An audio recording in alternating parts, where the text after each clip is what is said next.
Wait, Kinnick Stadium wasn't always named for the only Hawkeye Heisman winner?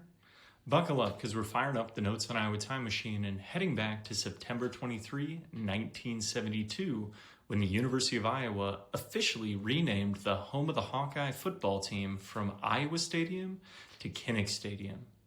Named to honor Hawkeye Heisman winner Niall Kinnick, the stadium still stands today as a testament to one Iowan's heroism. So the first home of the Iowa Hawkeyes football team actually stood on the Iowa River's east bank. Known as Iowa Field, the complex hosted football and baseball in a unique riverside stadium.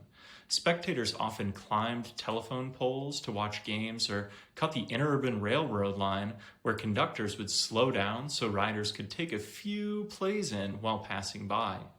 The upper portion of the west stands of the complex actually stuck out over the Iowa River, and as the popularity of Iowa football grew, a new home for the Hawkeyes was needed.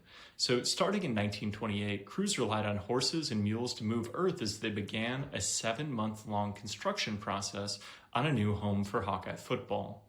Legend holds that workers buried exhausted horses that died during the process under the north end zone, ghosts of which probably slow down Hawkeye drives and lead to more field goals.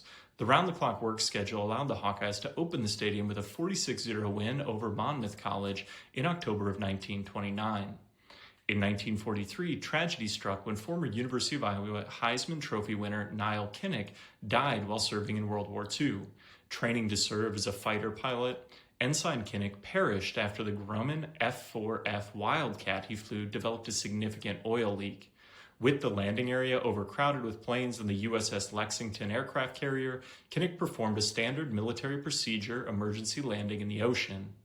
He ended up dying in the crash on June 2, 1943. Almost immediately following Kinnick's death, fans and students started to advocate for renaming the stadium in his honor. In November of 1945, the University of Iowa student body voted to rededicate the structure to Niall Kinnick Memorial Stadium. The unofficial vote carried no weight, and officials declined to rename the stadium at that time. However, in 1972, a previous supporter of the student effort, Cedar Rapids Gazette sports writer Gus Schrader, brought the idea back to life. The movement quickly gained momentum, and officials agreed to officially rename the stadium Kinnick Stadium in September of 1972. Thanks for coming along for this ride in the Notes on Iowa time machine with me, Dr. Kevin Mason. Where will history take us next? Follow Notes on Iowa to ensure you don't get left behind as we continue to explore Iowa's past. Thanks for watching.